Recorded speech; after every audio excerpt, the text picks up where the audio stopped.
What's going on, everybody? Welcome back to another episode of Pigskins and Pinfalls. Welcome back, baby. Shit, I didn't even think of a title. Oh, you normally do your introduction. Yeah, but I didn't even think of a title yet. As in, you're Dick Burns and I'm Bobby Boomerang, Yeah. and then I go into my thing. So you threw Okay. me off. I'm Bobby Boomerang. We're back from break and we're ready to talk Money in the Bank. Oh, that was a good one, too. It's only been a month. We completely forgot how to do this. How's everybody been? Shit, how you been, dude? Got a phone call from life, wants to keep fucking me, so that's always good. Oh, But that sounds about right. no, just fuck it. It's just one problem after another. But it's nothing super super bad. Like my shower's draining really slow, and my car's still messed up, and I have a light in my house that refuses to turn off, and it's So, just basic homeowner problems, yeah, for it's the just a most part. bunch of little shit, but it all happened at once, so it's all annoying. That sounds about right. But I like the new setting, man. I like the new Yeah. backdrop. I like the new Yeah, everything. bro, like it's so much more space. I don't feel like I'm trapped in a little corner. Like the first night I woke up in my bed and like was in my own bedroom, I'm just like space. Space. There's space everywhere. Like Petey even Pablo would be proud. it just feels good to be back. That's the other thing too. It also feels good to be back in the land of other Panthers fans. And like I'll tell you, I have already made like a long list of things that like remind me how much I love small town living in Right. comparison to being in downtown DC. I'm like There's no comparison. the There is no quality of comparison. life has gone up so much just Yeah. from like environment alone. Bro, I can see it on your face. I can Like, just bro, see it on you. bro, you walk down like I walk the dog and people will literally like you can look at a person and they'll be like nod and wave and like it's Yeah. normal. And every time we would walk around in DC, it's like you just walk past people and it's just like it felt so cold and empty and it's just Head like no head like down. yeah. Like I had a kid screaming at me the other day. He's like, "Hi," and I didn't hear him because I had my headphones in, and then I heard him like the second or third time he screamed, and I finally just looked back and I waved at him, and he went away, and I was just like, "Yeah, he just wanted to be friendly. That's what people are like here. They're friendly. I that's love it." awesome. That's awesome. But yeah, so we went on a bit of a break. We recorded an episode and it just didn't work. Yeah. So for those of you that didn't follow us on social media, settings. We right before we recorded that episode, I had to update a bunch of settings, and it threw out my audio, and I didn't even notice it the entire time that we were recording. It took me until shit like The editing process, right? which I didn't even edit as soon as like we recorded, and then like I had to go run and take care of stuff, and then I came back to edit later in the night, and that's when I realized that it was dead, and I was like, it's way too late for us to record again. We have way too much. We have way too many moving parts. Because again, obviously, like I just got done moving. That took a little bit longer than I was expecting. And then Hmm. right when we were ready to come back last week, we didn't even pay attention to the date and realized, oh, it's the 4th of July. We are too busy running around doing other stuff. Like it's Yeah, not happening. life happens. Yeah, it happened. Like we were probably gonna try and do like a Wednesday recording, and then it just didn't happen. But it's okay. 4 weeks later, we're back. Yeah, yeah, just a nice little summer break.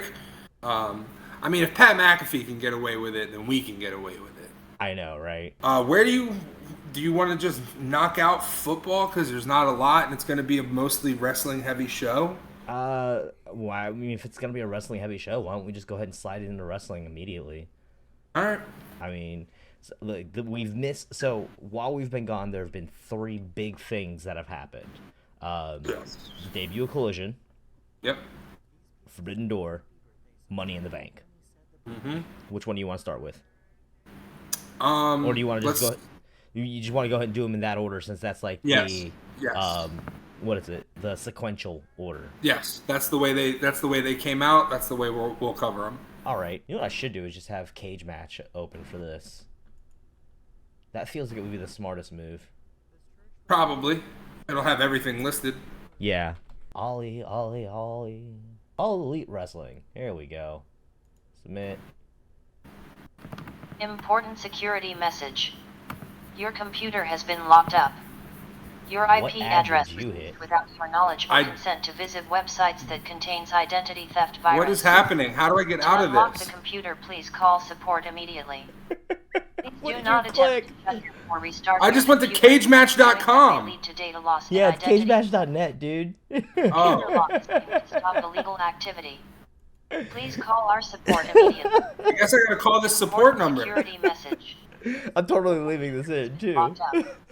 Well, Lock just close the computer, site, dude. please call support I immediately. can't. It's Please like do a not pop-up. attempt to shut down or restart Close the your window. I can't. There's literally my cursor is not even on the computer screen. lock is aimed to stop illegal activity. Stop calling the number, Please dude. call our Stop support calling. immediately. Your IP address was used without your knowledge or consent to visit websites Yeah, that I was contains told to identity call this theft number virus. because my To computer's unlock messed the up. computer, please call support immediately. It's a scam. Please do not attempt to shut down or restart your computer. Doing that This may person lead hung to up on loss me. and It's a identity fucking theft. scam, dude. Okay, well I can't get out of it. Task Your manager. IP address was used without your knowledge or consent Okay. to visit Whatever. websites Are you using that Chrome? contains identity theft virus. Microsoft Edge. Edge? To unlock the Take computer, Edge please and call end task. support immediately. Please do not attempt. You're welcome. He's got to refresh now. Oh my god, this is great. This is great. I'm leaving all of this in, too.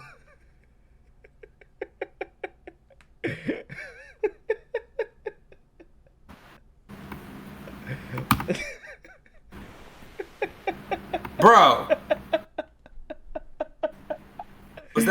What was that? Like my cursor disappeared. I couldn't, and I have a touch screen laptop, so I tried touching it, nothing happened. And then I called the number and the guy just hung up on me, which if you're running a scam, why would he do that? Because he probably heard me going in the background, just like, it's a scam. It's a scam. Bro, like I literally use this laptop for this, and that's it. Oh my god, I can't wait to edit this one. This is gonna be great. Oh, so for those of you that didn't know, it's cagematch.net. Oh man. Okay, so Cage Match only has the matches, so it doesn't show like the Punk promo. Which I mean, we know that's like the one big thing that came out of that show as well was that so he comes out and he opens the show. He's got what we assume is the title he never lost in a red felt bag, hung over his shoulder. Cuts the most impassioned of promos. Now, this was something that we discussed on what we're now calling the Dead episode because it's now dead in the water. But it turned into, what was it, like a solid like 20-minute debate on the pros and cons of CM Punk being back. Correct. And it went about as well as our viewers would expect it to go. You were anti-Punk, I'm pro-Punk. It's just, it's how it is. We really don't need to rehash this again because it was just a 20-minute argument between us. I'm glad he's got a job. I'm glad that AEW, they felt it was necessary to bring him back and help their brand. Good for them. Mm-hmm. Personally, Punk's just not for me, and that's that's completely fine, and that's completely fair. And that's the Cliff Notes version of my side of the argument. Yeah. And then obviously the way I put it was he still knows how to cut a good promo. He still knows how to sell a match. He still can benefit with the few years that he has left. Yeah, he's been shaking off the ring rust a little bit.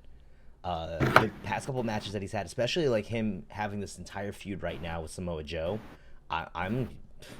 they're bringing it. They are entirely bringing it the past couple weeks. Agreed. So Agreed. You got to take it and run with it. I do have to make my joke again. CM Punk runs and moves kind of like somebody who's got serious chafing going on. I forgot you said that.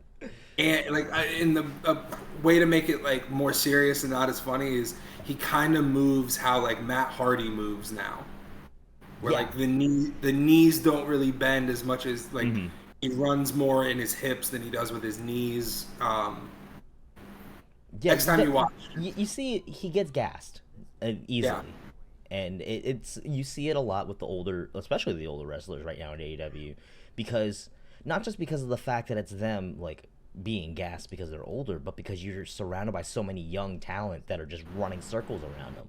But like, look at these guys that are all moving in that kind of range, but they're still doing great work on television. You're people that, like, again, AEW has been doing great with pushing your legends, your Jerichos, your Sting, your, who else is on that list? Hardys. The Hardys. Jeff Jarrett Punk, has done. Jeff Jarrett. He's doing great.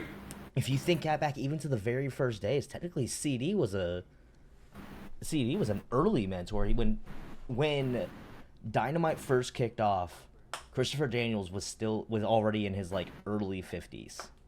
Yeah. So like SCU. And he was still moving. Like, I mean, he was the same way. Like he showed age, which you would expect after like 30 years of flipping around, but right. He still knew how to move. True. So, have you been keeping up with Collision? I'm gonna be honest, not really. I tuned in. Now, here's the cool thing about this though. With me being in this new apartment, this new company does not have the same agreements that my last apartment company had, where like I was locked in with a service provider and they provide basic cable. So I'm back to having to pay for cable. But I did the smart thing and I splurged for cable and I got my DVR back and I got Red Zone back. So we are set for this year. Nice. We are set. So I'm actually like, I'm getting back into like recording all of the shows that I miss, especially because I'm going to be back out on the road for quite a bit. So like it makes sense for me to have it where I can record it so I can still go back and give my like personal review without having to be like here live. Right. And also, then you can fast forward the commercials and makes for DVR makes for a much easier viewing experience. Missed having DVR. I'm so glad I have it back. Yeah. It's one of those quality of life things that like once you have it, like it feels weird when you don't. Right. That was the opening. Yeah. Again, Collision. The big thing about Collision was CM Punk coming back and Luchasaurus winning the TNT title. Let's not forget that. That's a big deal. It is. But yeah, so that's Collision. Forbidden Door. Yeah, I'm gonna pull up both Forbidden Door and the 0 Hour because 0 Hour they put 5 matches on the pre-show. That's impressive. Like when you talk about how like granted it's like your dark episodes. Like look at the length of some of these matches: 7 minutes, 7 minutes, 7 minutes, 12 minutes, 4 minutes. But considering WWE doesn't even do pre-show matches at all anymore. Oh wait, one of those was a dark match. Never mind. Okay, but like WWE doesn't do pre-matches at all. Yeah, this is still a lot of people that are getting onto the card, which one way or the other. And again, when you're trying to make things work for both companies, that makes sense. Yeah, and now you have 2 different shows, plus Forbidden Door is also another company. Yeah, it's a lot of people that you want to get on that card. Makes sense. So, starting out, we had LIJ versus United Empire. We had Bushi, Takahashi, and Takagi going up against Jeff Cobb, Kyle Fletcher, TJP. Meltzer gave this 3.5. LIJ wins. It's LIJ versus United Empire. You know you're going to get a lot of flips and you're going to get a lot of hard hitters. But it's one of those ones where it was just New Japan. So it's like, all right, this is just your New Japan guys getting a chance to be on television. Which, again, helps them widen to a Western audience and, like... Not complaining. Right. Singles match, Phantasmo versus Stu Grayson. I did not realize that Stu Grayson had like a heel turn when he came back. Apparently he aligned himself with another group. It's the Kingdom? The Kingdom. I was right. It was the Kingdom. Son of a bitch. I went through all that just to realize, it was still the Kingdom. Which it's just weird because I think Kingdom and I think Matt Taven and Mike Bennett. All right, well, anyways, that's enough of a rabbit hole that we just went down there for a moment. I'm gonna have fun editing that down. Anyways, Phantasmo versus Grayson. Grayson loses in 7 minutes. 3.25 stars from Dave. Again, two guys that deserve to get time on the card. Got time on the card. Athena defeating Billy Starks. Owen Hart quarterfinal match. It's an Athena match, 8-minute match. Billy Starks, again, getting her opportunity to shine now that she's getting an opportunity to wrestle on the big stage. Now, I mean, just graduated high school. Her and Nick Wayne both. That's the other thing. Nick Wayne having his debut match this week. Right. That's happening too. Very young. These 18-year-olds getting their television time. Insane, man. Blows my mind. And then 8-man tag, the entirety of Mobile MC against Chaos. Being represented by Chucky T, Rocky Romero, Trent Beretta, and El Desperado. Again, after a great showing in the Best of Super Juniors, Desperado getting his time on the stage. Mobile Embassy goes over. It's weird. Ever since they announced that Brian Cage was re-signing and they retained the 6-man tag belts, them aligning themselves with Swerve Strickland, I'm not gonna lie, I think Cage sticking around was the right move after all. It's working out very well for him, and I think it works especially well that they're getting a decent push right now. They're getting, it's weird too because it's in a way of saying they're getting over in both companies at the same time. Yeah, I can see that. This is one of those moments where them having both rosters still benefits. Like where they have the two different companies that they have to put on shows for, and having that shared roster between both companies, I feel like that's where you're getting some benefit out of it still. Because this is when you have moments where you're doing it right. Because you can highlight it on an AEW show. You can highlight your stable on an AEW show. You can highlight your stable on a Ring of Honor show. You can go back and forth. Or they can turn around and go out into the indies. However they want. Yeah. Alright, moving on to the main card. Main card. Props to MJF for pulling the whole, if I'm not going to be on last, I'm going to be on first, just like Brock did at WrestleMania 35. Yep. Defeats Tanahashi in 15 minutes.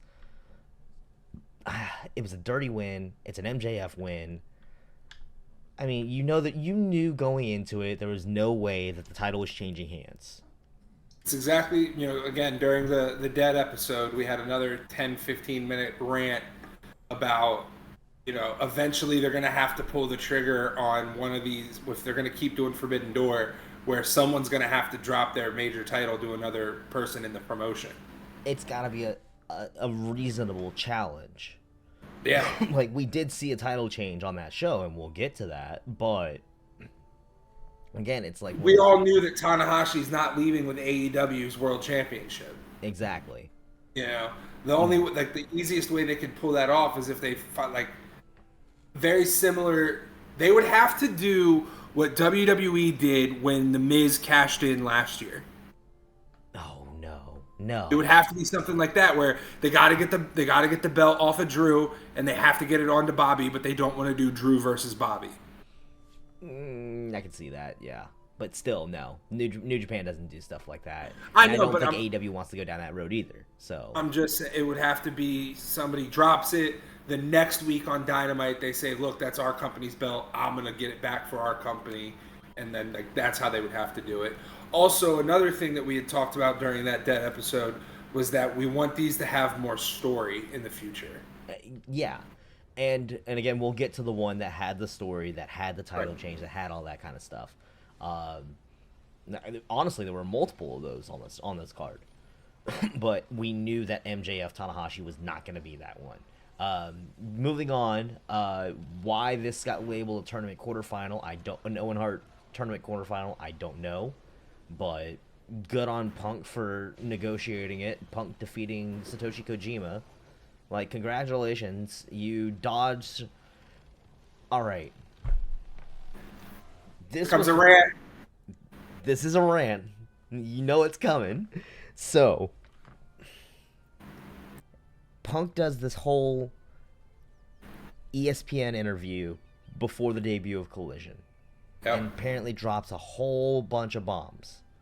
And among the things that got dropped was he didn't want to do the match with Kenta. Which everyone was, I mean, that was what was being hyped up. It was being labeled as the possibility. Everyone was looking at GTS versus GTS. And, I mean, it's a match that people have been wanting for years. That Kenta has wanted for years. Yeah. And Punk's the one that just keeps dodging him. So, all things considered, yes, this is again going into that argument of it's good to have Punk back, but if he's gonna do shit like that and politic his way out of the big money match just because he doesn't want to face Kenta, I don't care what personal problems you have there. You can't sit here and be like, no, we're gonna do it for the, we're gonna put our personal problems aside and do it for the money. You can't do that with the Elite and then not do that with Kenta. Correct. Like, correct. Pot calling the kettle black. Exactly. It's uneven, and it's I'm sorry, Phil, it's a bad look.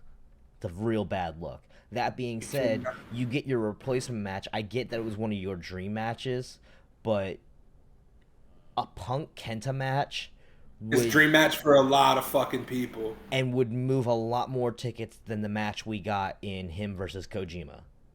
Yeah, like, absolutely. Congratulations, you beat a 50-something-year-old man. I mean, talk about picking on somebody your own size. Right. Combined age, almost 100. Yeah. I feel like not only that, but if Kenta were actually motivated, then he could carry that match as needed. And I don't see in any universe where Kenta versus Punk doesn't motivate Kenta. I can exactly see, and it's probably the one that we want. It's probably the one that we're living in, and that's Punk will never put Kenta over, and because of that, we won't get that match. Yeah, because there's no smart money at all in the world that would ever say Punk beats Kenta in that match. Kenta would have to win that one. If for it to be legitimate at all, it would you'd have to be that, or it would have to be a dirty win. Yep. Like, there's no way it's a clean victory for Punk. No way. No way in hell. I'm sorry. I'm the Punk loyalist here, and it's not happening. It's not happening. That being said, somehow this match got 4 stars. I mean, also getting 4 stars. Meltzer loves his New Japan style wrestling, man. Like he. That's true. He does. He didn't give Taker Sean a fucking 5-star match, okay? He gave him 4.5. It's close enough. 4 3/4. 4 3. Close enough. Especially close enough. I get it. I get it. But to try and bring up the Dave Meltzer's biased opinion in 2023 is so overplayed. Well, no, because I watched an interview recently with Van Vliet and Meltzer. And I didn't watch that one. How was it? It was Van Vliet, man. He's not scared to say what he has to say. No, he's a damn good interviewer.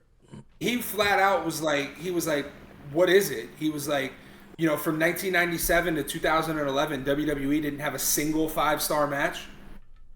And then Meltzer was like, 5-star to me, that just means it's elite. And when he says elite, Van Vliet goes like, just, like very subtle, but he's like, okay. And then he's like, you're going to tell me that Taker and Sean isn't a 5-star match? And Meltzer's like, if it is to, and Meltzer, man, he doesn't care, because he's just like, if it is to you, then it's a 5-star match. Because at the same time, he's had to make that argument for so many decades now of that consistent. But people don't agree with his ratings, and then he has to consistently remind them, it's like, I'm just one guy. Yes, I have been doing this longer than a lot of people, but he's still just a dude that has a personal ranking. But what I was getting at was that Meltzer did say he prefers the true storytelling of a New Japan style match. And that's his prerogative. Right. He thinks WWE is too predictable. He said specifically the Taker Sean match, Because Van Vliet was like, was it the botch where he hit the cameraman? And he was like, no, I don't care about that. He goes, it was predictable. I knew what they were going to do. And I was like, I'm not going to argue him. If that's how he feels, then. Especially when you think about the fact that by then the streak was fully established. Yeah, that's a fair argument. Yeah. Anyways, moving on from there, we had the AEW International Title 4-Way. Cassidy OC defends against Garcia, Shibata, and Zack Sabre Jr. This match ends with Shibata getting the final blow and then Cassidy swooping in for the win. Appropriate for every man's got to defend his title. I think he's had too many of these multi-man matches that he's won now. And it's getting stale. I have a hot take. Okay. Out of all current champions across AEW and WWE, Orange Cassidy is most likely to hit the next 1,000-day reign. No.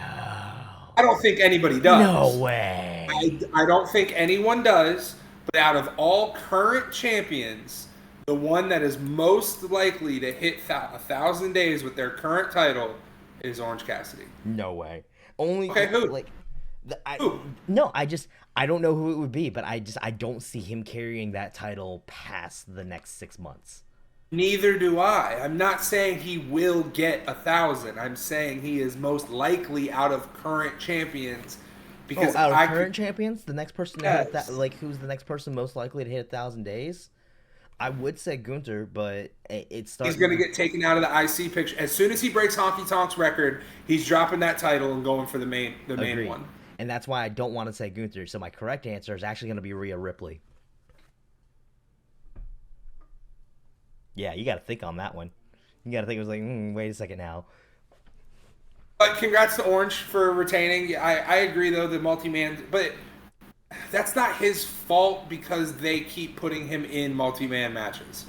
But it's the consistent having to beat the odds. Like, I get it. They're building him up to be strong. They're building him up to be great in that way. But at the same time, like right now is just, it's not clicking anymore. It was great for a while, but now it's been too many, especially after they put the title up in the Casino Battle Royal at Double or Nothing. It was overkill at that point. Yeah. Like, we need to get to a point, like, right now, I'm having the same problem with Orange Cassidy's reign that we were having with Jade Cargill's reign about 2-3 months ago. That's where I'm at with it. Where I'm just, it's, now you're just building the number for the sake of building the number, and it's starting to get a little overplayed. Fair enough.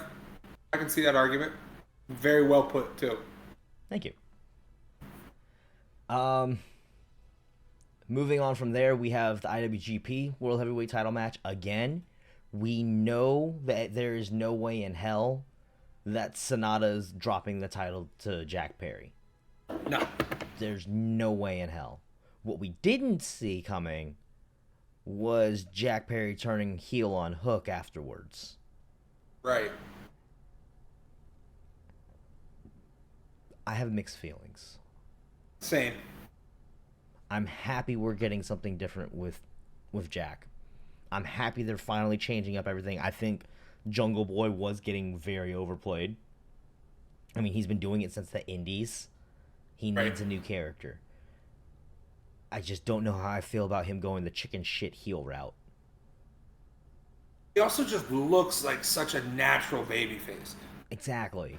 This he is should grow like, a beard. What's that? He should grow a beard. He should grow a evil villain goatee. That's what I'm saying. Like, he should have something. He's too white meat babyface. Yeah. He's too babyfaced to not be a babyface. I'm trying to think of like a good example of somebody that was in the same position in the past.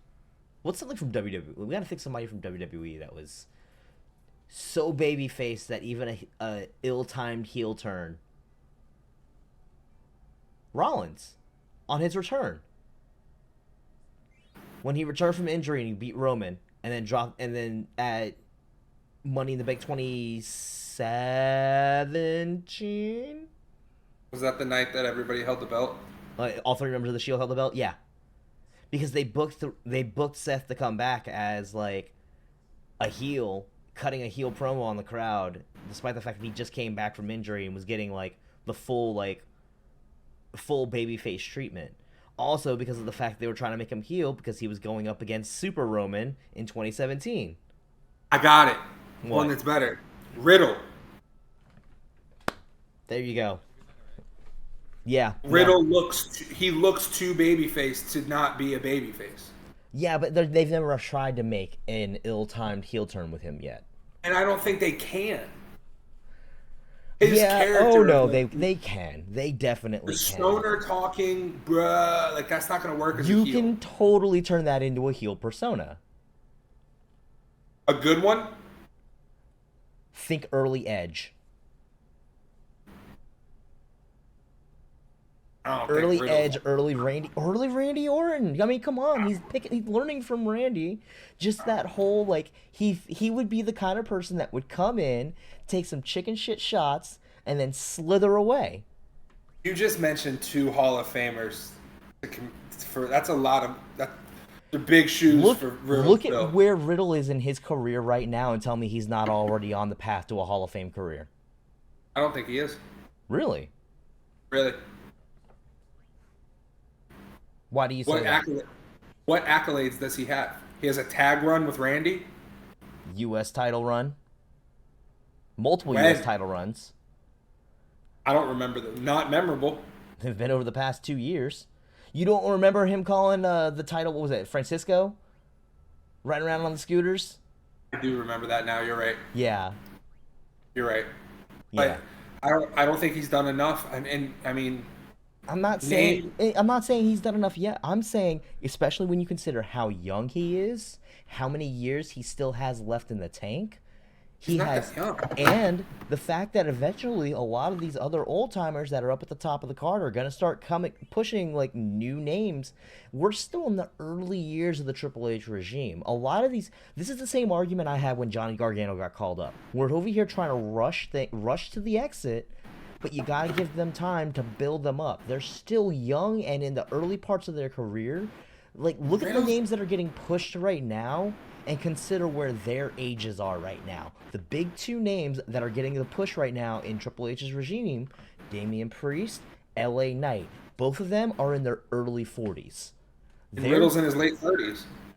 So he's probably coming up. He's probably getting his turn within the next 5 years. Maybe. But anyway, and then after that, we'll be seeing Gargano and Ciampa, which, congratulations, both of them are back. Well, I mean, Gargano's technically, he's cleared. He just hasn't returned to screens yet. Yeah. We're not going to get... We're way off track. We're so way off. We're over here talking about WWE tag teams, and we're still trying to get through the Forbidden Door. Jack Perry heel turn on Hook. I think, to rein it back in, I think... no, I was gonna say I think Hook would make the better heel, but I agree. But I can see why they didn't have him turn yet. I can agree on both of those facts. Okay. Yeah, no, I completely agree with that. That's not even a hot take or anything like that. Hook is the future. Hook is the future. He is definitely. He's gonna this is where AEW is winning right now as well, is because they have all these young stars that they're building up. They're the entirety of the 4 pillars being built up right now. They're all in their 20s. Yeah. These guys have another 20 years plus left in the tank. So if they so choose. Yeah, and they are going to be able to build on their legacies. This is the same argument that I'm making with WWE, only their guys right now are normally in their early to mid 30s where they're trying to make their transitions. And now you have a lot of these new NIL guys. We're getting off topic again. Give me the rest of the rundown for Forbidden Door. All right, 10-man tag, Elite versus Blackpool Combat Club. We knew this was going to be a bloodbath. It was a bloodbath. Elite comes out with the win. They end up having Kingston and Ishii on their side. I mean, Eddie Kingston is a monster right now. He's a freaking monster. He just won a title too, didn't he? in New Japan, and no ROH. Was it Ring of Honor? No, it wasn't Ring of Honor. I'm pretty sure it was a New Japan title. I think it was the open weight. Might be right. I'm pretty sure it's the open weight. Oh, the strong open weight. He beat Kenta. That was this past week. I was like, I knew I read something about that.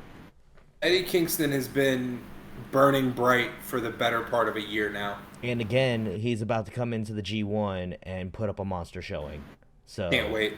Can't wait for that. It's gonna be so great. G1 starting this week. Oh boy! It starts this weekend. Let's go. Let's go. My favorite time of the year. It's my favorite time of the year for New Japan. Love it. You love it. Oh, you love boy. to see All it. right. Tony Storm with the obvious win over Willow Nightingale. Apparently Willow Nightingale has already dropped her title, which is a shame. But, I mean, circumstances changed in the first place, so she was never supposed to win the title. So Julia's now holding that title. Either way, she wasn't beating Tony Storm. That women's world title scene is pretty much still all Tony Storm right now. Like there is no challengers until inevitably Jade Cargill comes back. Correct. I think that's what's inevitable. I think that's what's going to end up happening. And I wouldn't. And when they do that, they could probably even get a Jade babyface run out of it, which I wouldn't be opposed to seeing. Yeah, because you got to figure 90% of people when they come back from injuries are built-in baby faces. She's not even coming back from an injury though. She's just taking a break because she finally dropped the TBS title. That's what not when people come back in general. I misspoke. Like I feel like Jade though, like just because of the fact that again they're building up the Outcasts to be as much of heels as they are. It's very easy for her to turn around and slot in and be like the face coming into that and being like, no, I'm gonna be the one to end your streak, and then she can just come in like a Cena-esque run. Or honestly, what I honestly compare her more to a Charlotte Flair type run. Yeah. Like I think that's a fair. Jade Cargill is AEW Charlotte. I think that's fair. Yeah. Like literally, they're built the same. Yeah. Like I don't want to be the guy that points out the obvious, but yeah, the obvious skin tone like difference there.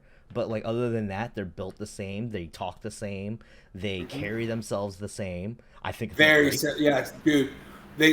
It's one of when Charlotte Flair walks down to the ring, you watch. When like Jade Cargill walks, she has that air about her, like that she knows who she is. Jade has the same thing.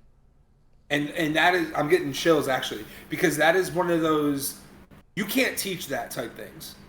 No, that's one of those things you got it or you don't. Right, like it's natural charisma. Anybody can stand out in the ring. You know, if somebody gave you and me 6 months to piece together a wrestling match, you and I could come up with something passable. But that's also because we know how to command a room. To command a presence as you're walking to the ring, just before you even do anything physical, you can't teach that. That, like you said, is natural charisma without using your voice. And I think that they're just letting her go on this little bit of a sabbatical, give it some time, and then she does. I mean, it was a 50+ win. It was a 50+ win streak. So I mean, at this point, let her get her break in. And then when she's ready to come back, she comes back and takes that title off of Toni Storm. There is no universe where she loses her first championship attempt. There's no universe. If they're smart, that's how you book it. I agree.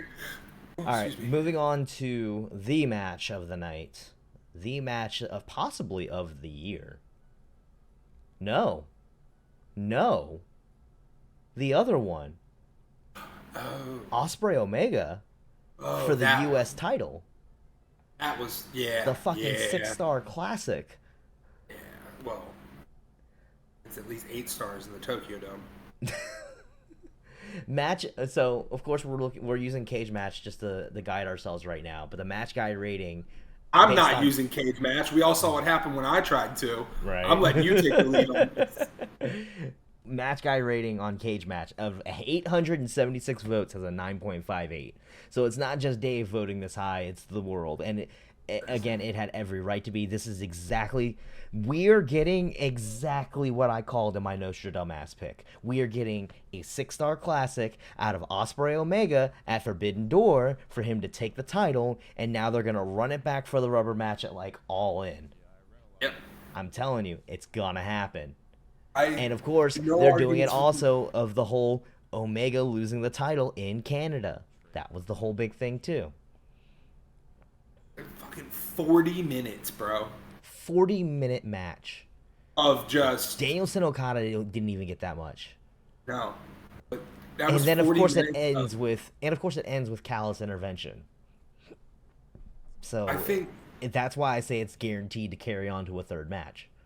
they've got to. I think Callis needs to start moving away from Kenny. I think that storyline is about done. I don't know how I feel about him continuing on with Takeshita and Blackpool Combat Club. But like, the Blackpool Combat Club does not need Callous. No. Like, he doesn't need Callous. He helped facilitate this move for Takeshita to go from the Elite to BCC. But outside of that, he really doesn't have a purpose outside of them trying to use him as Takeshita's handler. And you don't... Like, I think Takeshita's grown enough of his legs and learned well enough of English that he doesn't need Callous. Yeah. Plus, with with BCC, you have enough people there to help carry him without needing Don Callis. Yeah. This isn't early Dark Order before Brody Lee got there, and it's a whole bunch of people that, unless you were an indie fan or aren't familiar with, BCC is big names across the wrestling industry. Entirely. This is like, when you look at the name, like, you look at the names that they have: Moxley, Danielson, Yuta, Castagnoli. Like, that, those 4 names. Like, Yuta obviously stands out, but he's the new name. He's obviously the one that's going to get brought up in this. He is the Randy Orton of Evolution. I was about to make the exact same comparison. Yep. I was literally about to call him the Orton of Blackpool Combat Club. Yeah. Of course, that would make Claudio the Batista. Danielson, the Flair, Moxley, Triple H. Yeah. Look at this. Look at us making good comparisons. That's actually a pretty fucking solid comparison we just did. Right? Look at that. Did it live. Fuck it, we'll do it live. Fuck it. But no, so incredible match. Again, there's no universe where the two of them get together and disappoint. The only way they could ever have a disappointing match is if they ever decide to run a squash match between the two of them, which that doesn't fit the built-in story. I feel like even the two of them would like learn. They would find a way to make a squash match like entertaining and like the story behind it. Brock Goldberg. Yeah. I feel like the only way they would have a bad match is if somebody gets injured early. Correct. That's the only way they have a bad match. Yeah. And even then, you're still getting 3 or 4 stars out of them. Because they'll work through that injury at least enough to get to 3 or 4 stars. Yeah.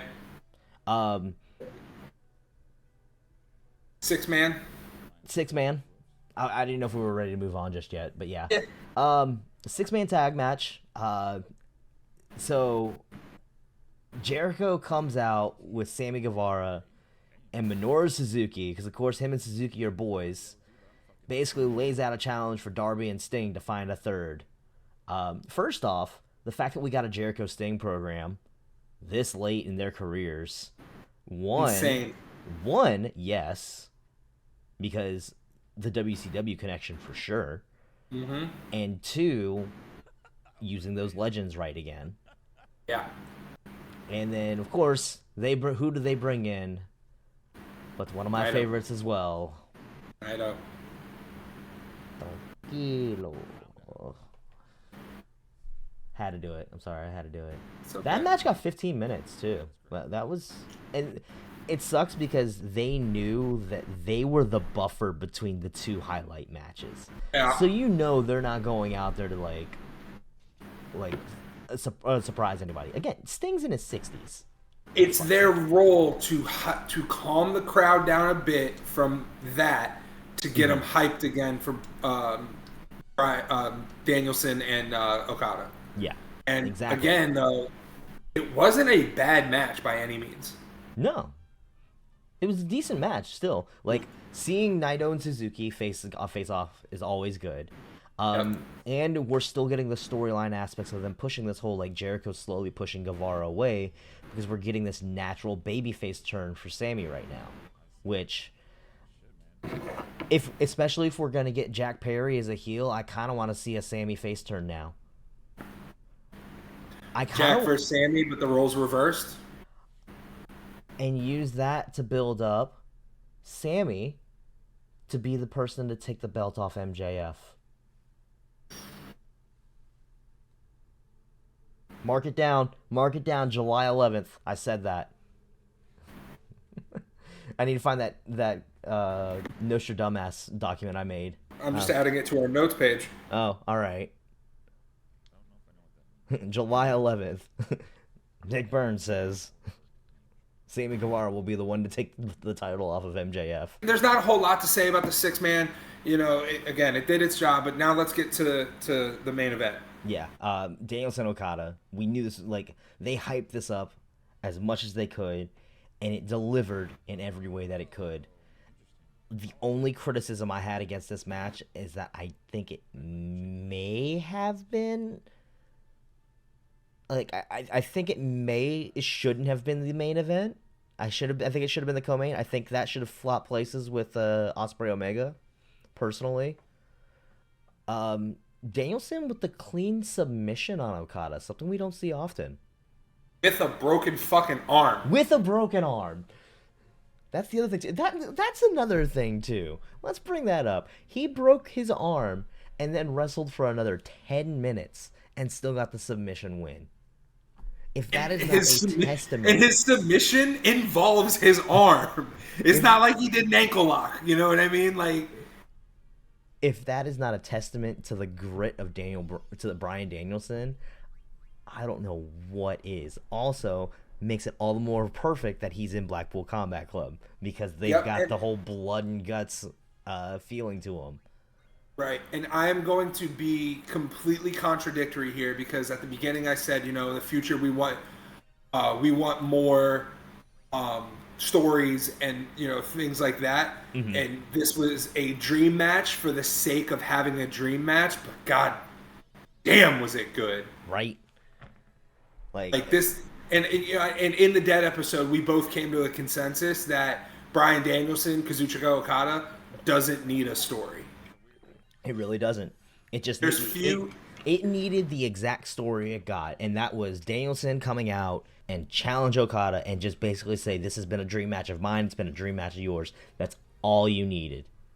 And that's perfect for that. And now it's what we got. You couldn't do that for every match. No. You can't. That can't be your entire build for Forbidden Door. No, honestly, that was like the match that you could do that with, and that's why they did it. Right. The next closest thing would be a Punk Kenta match at this point. Yeah. So, but loop that back around real quick. Forbidden Door overall was good. Mm-hmm. Damn near great.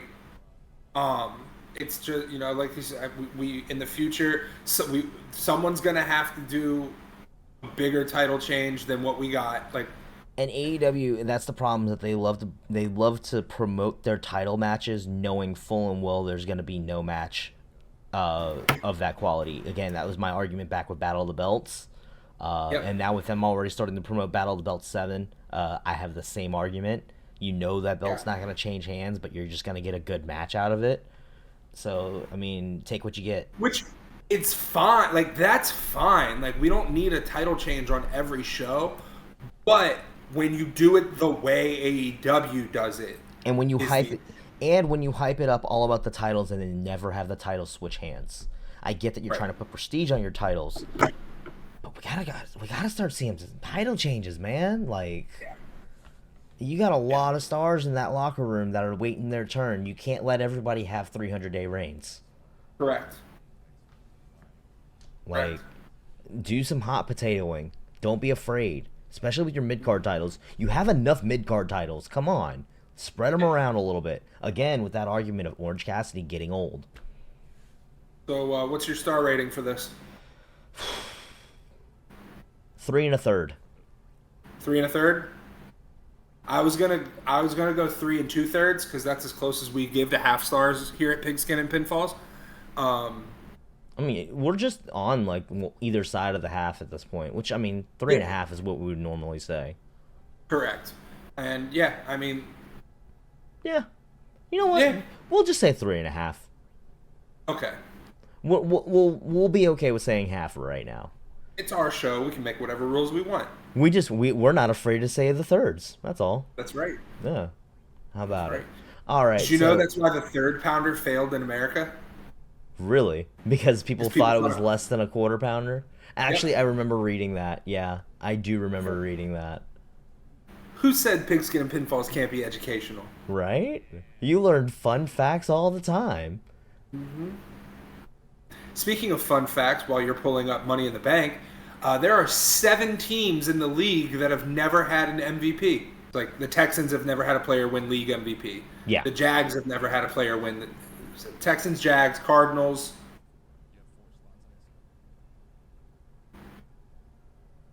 There's 3. I'm gonna let you cook.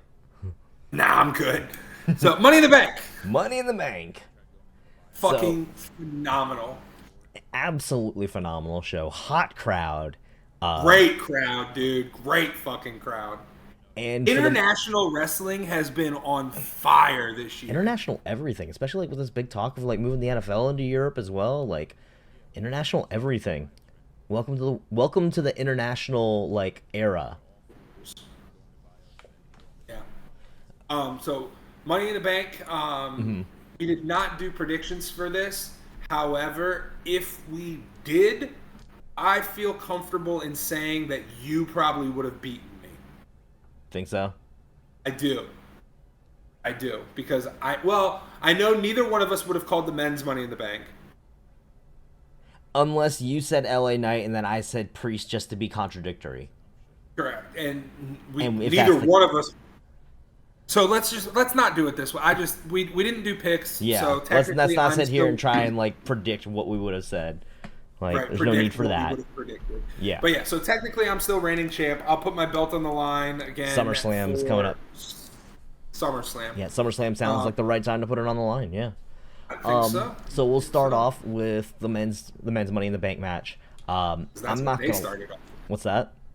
You said we'll start off with the men's Money in the Bank, and I said yeah, because that's what they started with. Yeah, obviously. A lot of great spots on this. Logan Paul and Ricochet. This turning into a feud. Ricochet barely saving Logan Paul from disaster on that It foot. looked more along the lines of Ricochet being like, "Nah, motherfucker, we're doing this. You're going through this table."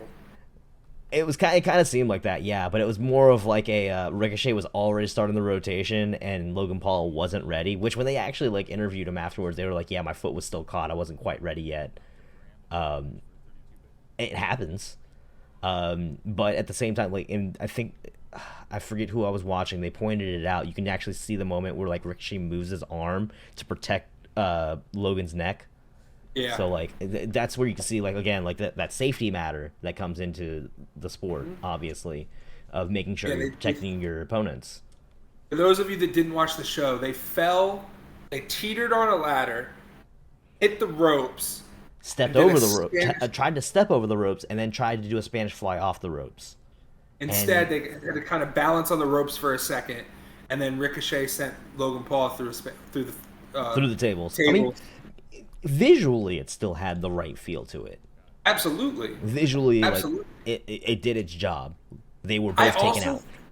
I also feel like I'm going to speak on me right now. I'm not going to speak for the general wrestling. For me, I'm way more forgiving of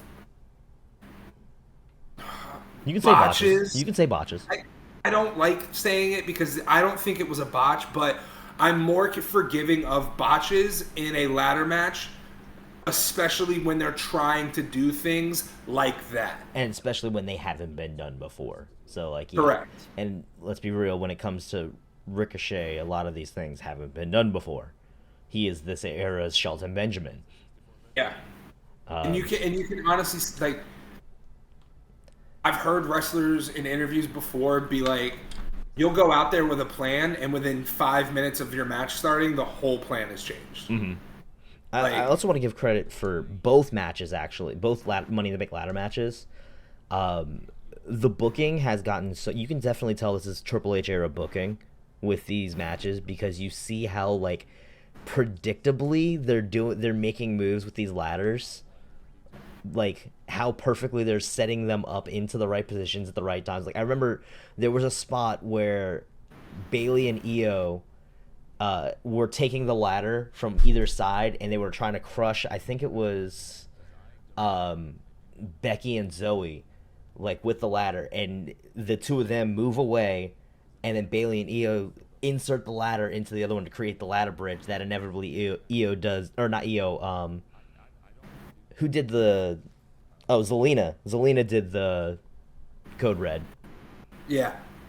So when that happened, like, it was already perfectly set. That's something that Triple H, like, I've been seeing him do since his time with NXT. He does those, like, small little, if you're noticing, yeah, we're doing these attacks, but we're purposely setting things up at the same time. It's not right. It's not like back in the day where it's like you see somebody pull a table out and set up the table and then it just sits there. No, you see people, like, attacking while forming these, while getting things into position where they need to be. Correct. I know what you're trying to say, and like they did the move with the ladder because they needed the ladder there for a future spot, instead of just putting the ladder there. Yeah, and Triple H has always been really good about booking around those moments, so that way they naturally fit into the flow of the match. And so I just want to commend both Money in the Bank matches for that exact reason. Mm-hmm. So yeah, but I mean, LA Knight, man, the crowd was so loud for him. So loud for him, dude. And it's not working. I tried to hit the yeah button. Yeah. Yeah. But alas, it was not meant to be. 'Twas not. As Damian Priest climbed the ladder and grabbed the briefcase, and he is now Mr. Money in the Bank. Mm-hmm. Fits his character, fits everything going on with the Judgment Day.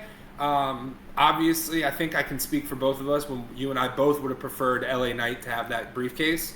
I think they could have done a lot more with him having the briefcase. I think his personality would have fit better with it. But yeah. I also did predict that they were going to... When Damian Priest got confirmed for this match and they were building up the Balor Rollins, I said something about how there was that idea that they would put the case on Damian Priest and then create more rifts between him and Balor. And I remember texting that to you. Like, I even texted that to you. And then you were like, actually, no, that's a really good idea. And now look what we're getting. We're getting exactly that. Mm-hmm. So, yeah, maybe Damian Priest wasn't like the odds-on favorite, but for storyline purposes, and as we get to the show, we'll even see that plays into factor. It turned out to be the right decision all the way around, and I'm still very intrigued on what's going to happen. I also think that you could get LA Knight to that upper echelon main event talent without the briefcase. I also, and I'm going to put this out here as a call now before Friday happens, so it can inevitably happen when it does, and this can also be a quick little Nostradamus. Everyone's saying that LA Knight has been, they've recognized the hype, they recognize how over he is. They said, like, when he didn't win Triple H during the post-show press conference, he was basically saying, like, he recognized the heat on LA Knight and knows that he's a hot property, and was basically just saying wait and see. So I'm saying that the wait and see is going to be this Friday night. He's coming after Theory for that U.S. title, because I think it's time for him to at least be holding that mid card Who the hell else do you want to put up against Austin Theory for that title right now? Who else is in a position to do that? I'm sick of seeing everyone is sick of seeing the United States title on Theory. You can put that title on LA Knight and send him to the fucking moon. To the moon. No, that's Cameron Grimes. He's on the show too, but no. No, I mean, I guess like LA Knight deserves to have some type of gold, and his promos are incredible. So if his promo with a belt would be even better. I mean, we just the reason I say this as well, we just finished up this. So like there was discussions that because the Bloodline segment, and we'll get to covering the Bloodline segment itself, but the fact that it ran over, it took the first 45 minutes of the show. It's insane. It is insane. And then they had another 20 minutes at the end. Yep. So go fucking figure. Like, I mean, it says everything that the Bloodline is the center of the WWE right now, but I mean, it's so good. So, but they even said that like the loss of time that LA Knight was never scheduled. He was always ever scheduled to just have a dark promo from backstage that went online exclusive. He was only ever scheduled for that. And I think it's genuinely because they needed to have him wait a week while they waited Theory to finish up with this program with the Brawling Brutes, having faced Sheamus on Friday night. And that match was honestly kind of heatless. Yeah. So it's like there's no heat on that mid-card title. You want heat on that mid-card title, you put somebody that's currently technically in your mid-card and have them take it and run with it. Because you know the minute he puts that title, you put that title on LA Knight, he's gonna take it and run with it. It doesn't matter who you put him up against. He's just so damn good on the mic that he's gonna turn every match into a show. The man makes the title doesn't make the man. And I guarantee you, we're going to see. Like I'm making my Nostradamus pick. This is my actual Nostradamus pick, not the one from earlier. My actual Nostradamus pick for this week is that we're going to start seeing LA go for the U.S. title as soon as this week. Because right now you need a program for SummerSlam, and you want that mid-card title to be hot. Like, that's your answer. I can see it. So let's move on from LA Knight to the most absurd thing that happened on this card. Definitely. I'm now that you mention it, like there's nothing that compares to the absurdity of this. The women's tag team title match. Yeah. So first off, we need to address the fact that Raquel comes out after Rousey and Baszler defeat somebody on SmackDown. It was some tag team, but they get the win. And then Raquel comes out and basically is just like, I want to challenge you for the titles that we never lost. And they're just doing the whole we thing. Oh, look, Liv's back from from filming her movie. So we get that tag match. Like it was made so late that we probably wouldn't even been able to put that on our pick sheet. Probably not. Yeah. And yeah, they get the titles back because we get Shayna turning on Ronda. Out of nowhere for no reason. And we were even saying it was going to happen eventually. From the minute they won those titles, we were like, it's inevitably going to happen. We just didn't think it was going to happen this soon. Now, apparently a lot of it is because of the fact that Ronda has a hard out on her contract at SummerSlam, so they're rushing to get to the end of that story so that way she can go ahead and put over Shayna. But it would have been, so here's the thing. It would have been better with more build. That, not just that, but one, that means that we're probably not going to get Ronda versus Becky, which we've wanted for years now. I think that match is heatless at this point anyways. It could be reignited very easily. And if Ronda has this hard out and she wants to put over Shayna, Ronda should have turned on Shayna. No. You need all of that heat back on Shayna, and right now, them playing up this whole Shayna turned on Ronda because Shayna was tired of having to carry Ronda through, like, the storyline that they're building between these two already is perfect. And they even said Ronda's not a baby face. People don't like Ronda.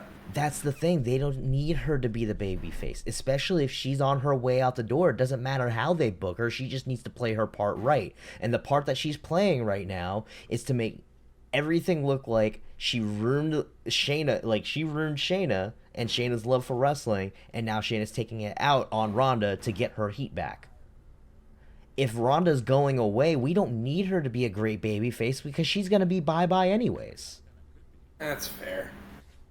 So take the opportunity, get Shayna built back up, turn her back into that monster heel that she was, for fuck's sake, and even give her a little bit of humanity because they showed a human side of her being like, no, I love this business, this is why I'm here, and I'm out to show you why I am the baddest in this business. That's the Shayna we need back. And they can build that with this feud, but they got to do it right. Yeah. Still was just absolutely insane. All right, let's move on. Intercontinental title match, Gunther, Riddle. This match was heatless too. Yeah. But it was still delivered. I mean, you can't expect the two of them not to deliver. Ends by Gunther chopping Riddle's foot.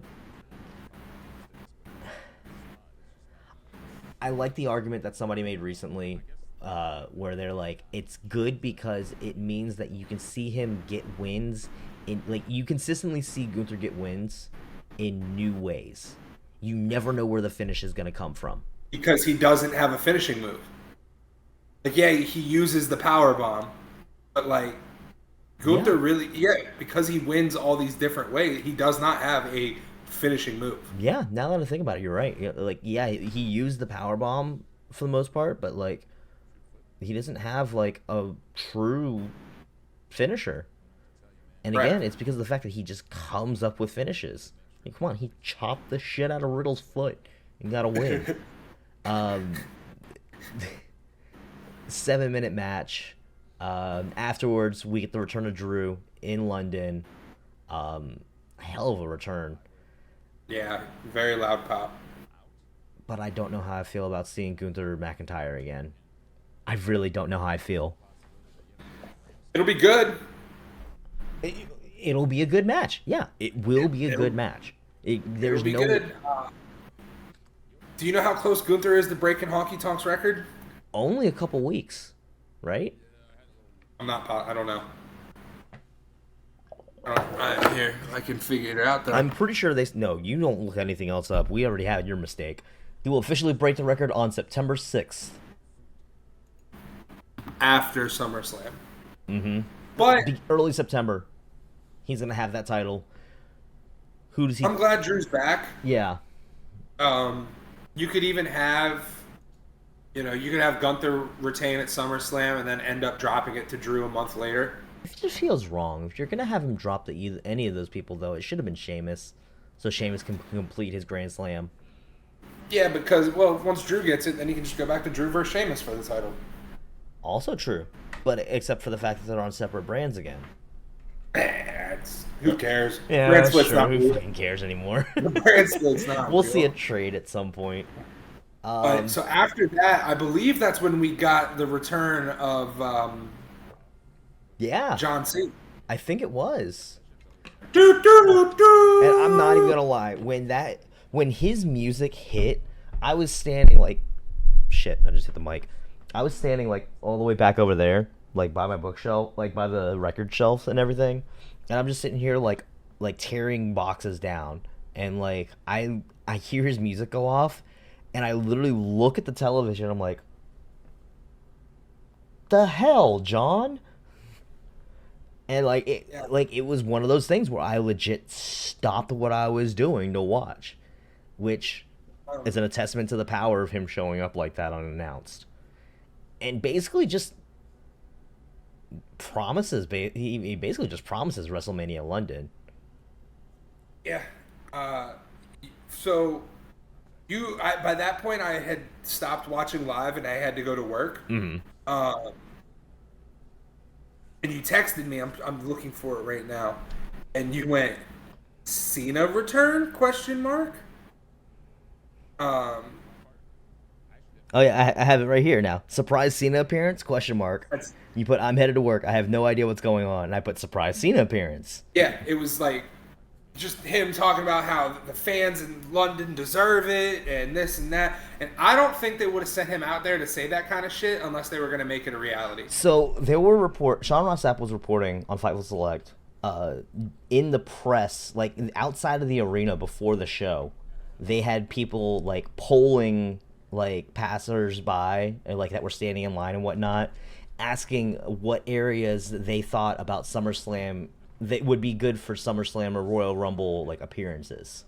They specifically mentioned in that article that they were only asking about SummerSlam and Royal Rumble. They didn't say anything about WrestleMania, and I think they purposely did that so that way when Cena came out there and is like, finally they say something about WrestleMania, and then you get the reaction that that crowd gave.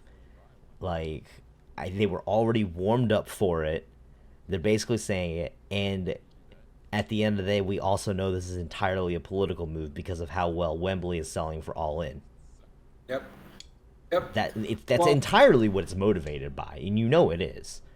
Absolutely. Because but, I mean, if you're gonna have AEW come in and make the biggest selling show in all of Great Britain your show at Wembley, then WrestleMania is gonna turn around and do a 2-day in Wembley. Yeah. Right. But so like, my only thing is I hope that it's not WrestleMania 50 in London because. No. If you recall, like 5 years ago, we made a promise to each other that we're going to go to WrestleMania 50, and I don't want to have to go to London for that. No, don't get me wrong. London is on my bucket list, but that's against the point. Hey, it shouldn't be. Look, I know, okay, but I'm still a history buff, and you know I love London. London was, look, it's European New York City, and that's my feel on it. Moving away from that hot take, could you imagine the crowd we got at just fucking Money in the Bank at WrestleMania? Good God, bro. So to build back off of what you were saying, though, it's not going to be at 50. I think it'll be a lot closer than that. They've already said that it's not going to be at 41 because of the fact they already have plans in motion to announce 41 soon. Right. 42, on the other hand, is still on the market. Yeah. And this is around the time that they would be pitching to start getting everything scheduled for 42. So those tickets will sell out so fucking fast. Entirely, because you'll have people from that entire side of the country that will migrate that way for it. Yep. And again, if and you have people stateside that will fly over. Yeah. If you have AEW selling as many tickets as they are for Wembley as they are, where they're nearing sellout. They haven't quite sold out yet, but they're nearing sellout. Have WrestleMania do that over 2 nights with, of course, the little bit of the that'll beat 32's numbers in the AT&T Stadium. That will beat Jerry World numbers, guarantee it. Absolutely, I agree. Right. But so then there's a certain somebody who didn't like the idea of WrestleMania in London. And they want WrestleMania with kangaroos out in the fucking plains of Australia. Out in the land of human-sized spiders. Yeah, I'm good on that. First of all, no fucking thank you. Second, fucking, and this is what, here, I'm going to fucking show you guys. I don't know if anybody here. All caps. Fucking Waller. It's a pro. This guy was so fucking hype when that dude came out. Like, it was insane. So my thing was, he's hot. Like, he's got the crowd hot for London. And then, honestly, looking back, now that we know what the segment is, Waller coming in to pitch Australia, for one, he held his own on the mic against Cena. He gets his props. Very, very well. He was sent out there to be fed to Cena. He did his job right. And honestly, He did his job really well. Yep. There's a reason everyone is so high on Grayson Waller. Like, Grayson Waller is what everyone hyped Austin Theory to be. Ooh, that is so fucking true. That is so true. I'm sorry, but that's how I see it. Because Austin Theory was like Vince's handpicked guy. It feels right now like Grayson Waller is Triple H's handpicked guy. Honestly, ever since Waller had that whole program with Shawn Michaels, with them calling it, where we thought it was going to be Michaels coming out of retirement for that. Like, that's when you knew he had it.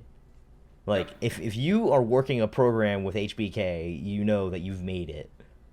A retired HBK. A retired HBK. The only person HBK has had a program with since returning and taking over NXT. Yep. But Waller came out. He did his job. He ate the AA, and Cena looked like Cena's lost a lot of muscle, man. Yeah, but he doesn't need it. He's not. I agree. I agree. Look, he is now in Hollywood where he doesn't need to be a fucking brick shit house. Mm-hmm. He needs to maintain just good enough shape for his shirtless scenes. Probably enjoys being just slimmed and cut. I mean, honestly, dude, like he looks good. He's no longer. I don't think he's wearing. He's not jacked. He's just cut. He's cut. Agree. That's the best way to put it. And like, good job on the surprise WWE. They're doing really well with their surprises. Mm-hmm. Yeah, I agree. They've been really good with their surprises lately. It feels good, like especially being insiders that read the dirt sheets like we do and report on the news and doing what we do. It feels good sometimes to still get surprised. Yeah. And this is a great example of it. Like, we didn't see this coming. Just like how we didn't see the Shayna turn coming. Like, It feels good to still be surprised. I mean, even though we look forward to like finding out all the backstage stuff and finding out things before they happen. Like, we still love a good surprise. That's what makes the Rumble so good every year. Perfect. Cody versus Dom. We do not need to spend that much time on this. It went exactly the way that you thought it would. Dom hiding behind Rhea. Cody inevitably getting the win. The big reveal was that Cody's arm is healed, which was never really hurt in the first place. Would have been a lot better if when Dom hid behind Rhea, fucking Brandy showed up and just punched Rhea or something. I don't think Brandy's going to return to screens, honestly. I mean, probably not. I feel like if she does, it's only going to be like in passing, like a her sitting in the crowd kind of moment. Like him giving her a kiss before a match or something. Like, yeah, something like that. That's probably all we're going to see with Brandy. No disrespect to Brandy, she's not.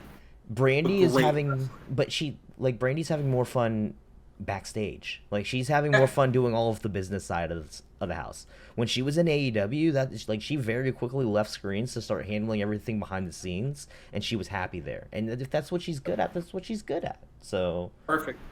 There's no need to bring her back on screens if there's no need to, especially when you have a stacked women's division that she will just get drowned in. True. A lot of people thought that we might get a Brock Lesnar appearance here. We did not. Nope. But that takes us to the women's Money in the Bank. Great match. Right winner. Love the way that she won. Agreed. That's the other big thing I wanted to bring from that, is that it was a unique ending. Yeah. Something, again, another example of Triple H setting things up, because the whole big thing comes down to the handcuffs at the end. And from the very beginning, when you see Zoe and Trish trying to put the handcuffs on Becky from the very beginning, and then her fighting out of it, it never happens. She's just sitting there hanging with handcuffs on her arm this entire match, and you're just waiting for it to come into play. Yeah, I forgot about it.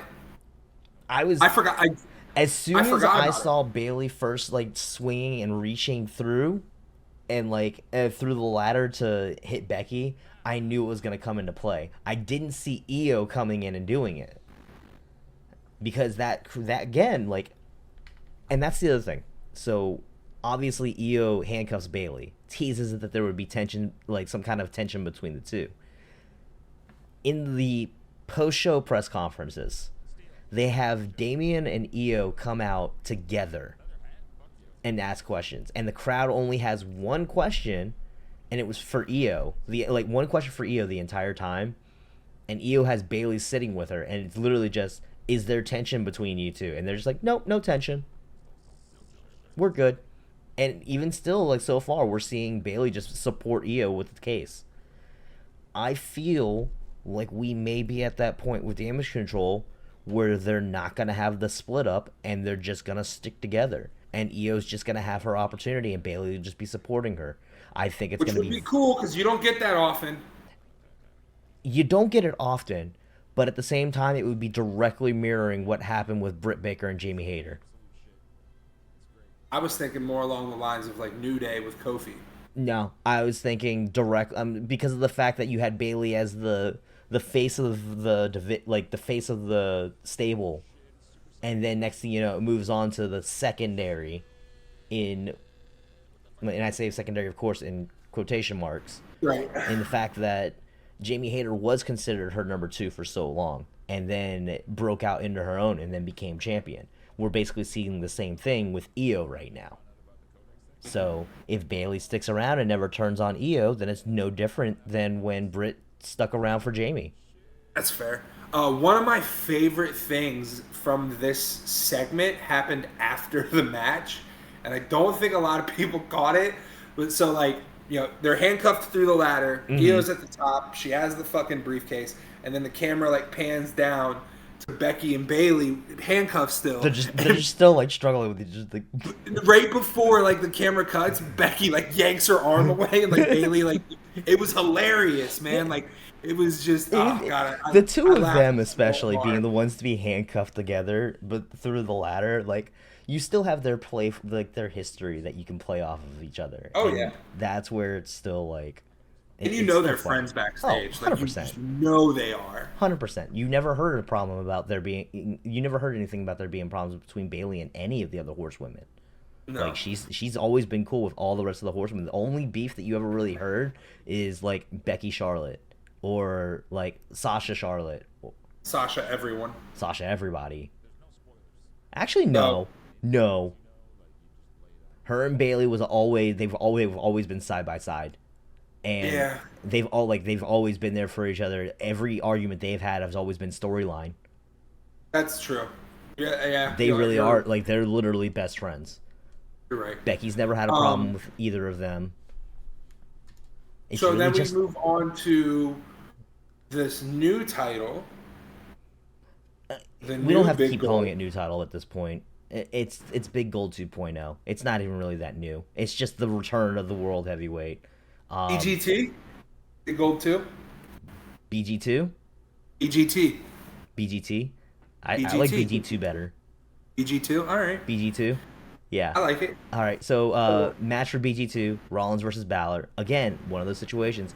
There's no way in hell that Balor is losing this match. There's no way. There's no way in hell he's winning this match. Yeah. There's no way in hell that Balor is winning this match. Like, hot take?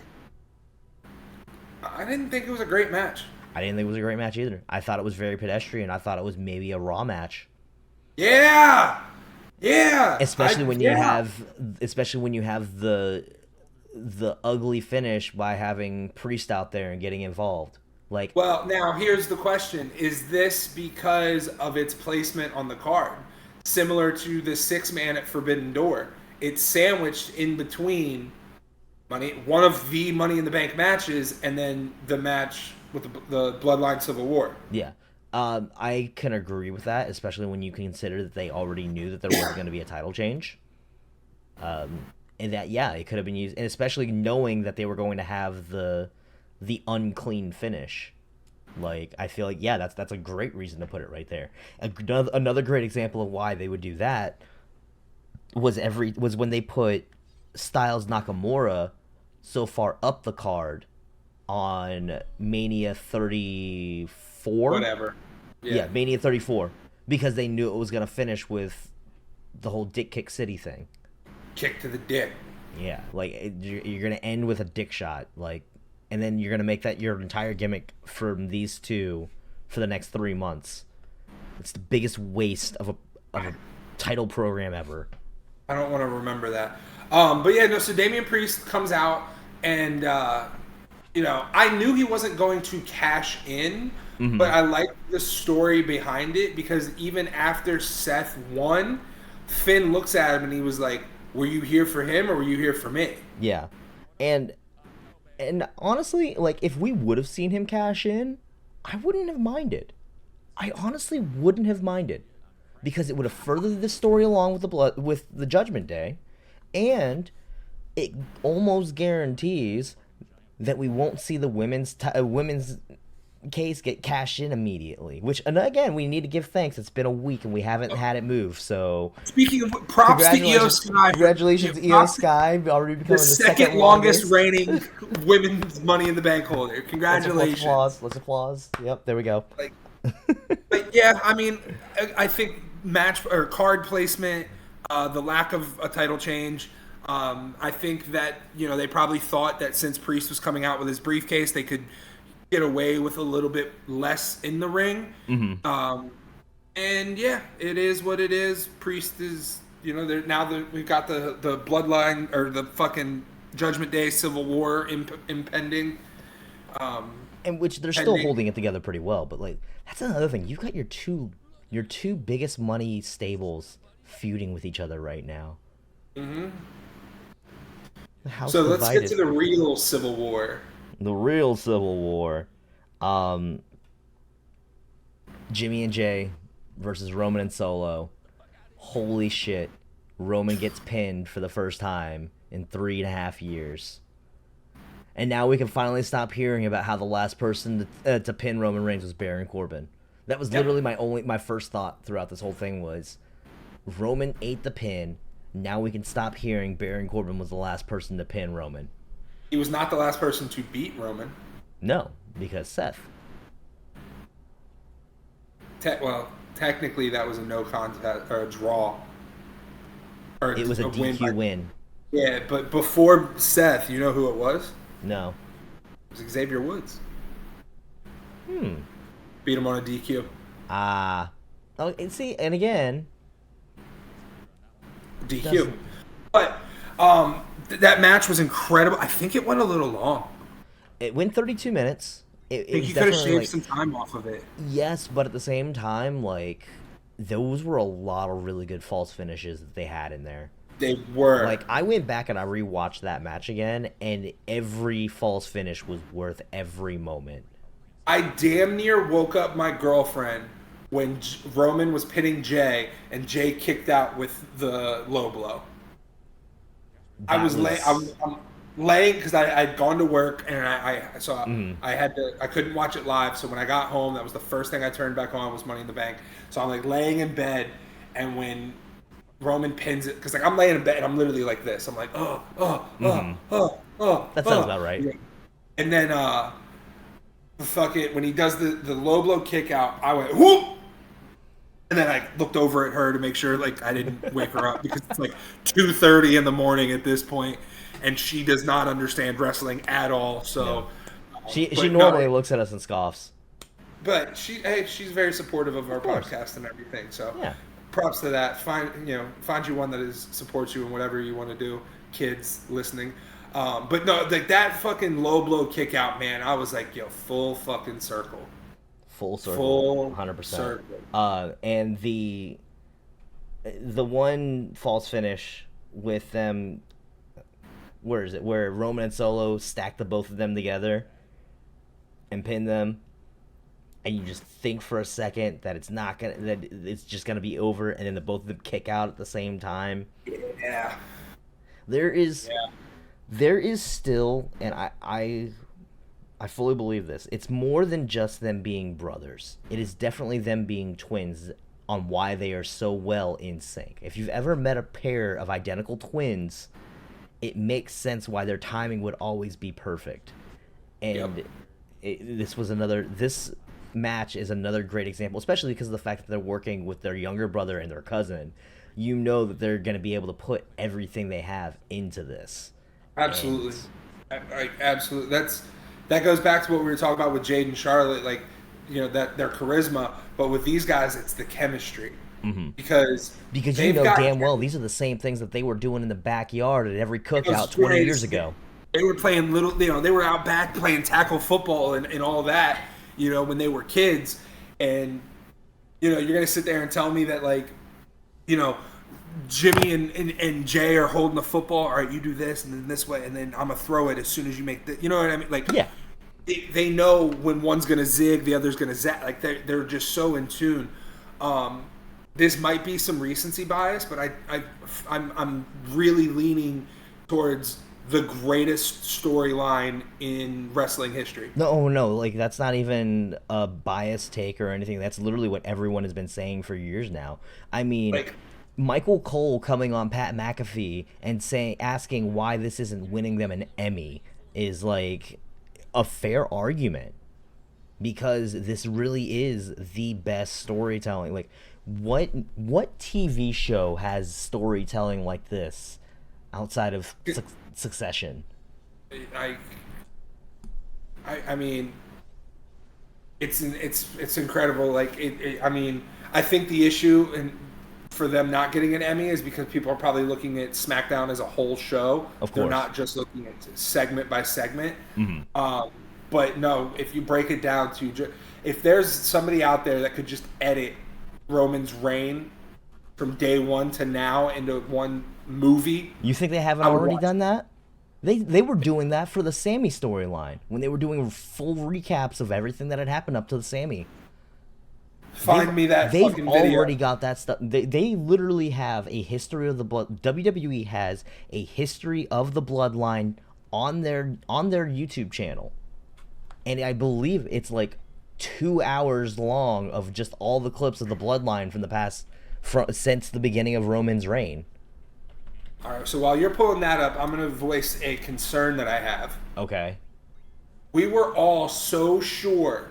Yeah, right here. Bloodline complete story 2-hour WWE playlist published on March 17th. I know what I'm watching later. We were all so sure. Well, we weren't sure, but we were all like, Sammy's going to win at Elimination Chamber. Then we were all, Cody's going to win at WrestleMania. Now it's almost like, is Jay going to win at SummerSlam? Is WWE going to continue this? They find the right person. Sammy was the right person to beat Roman, and he didn't. Cody was the right person to beat Roman, and he didn't.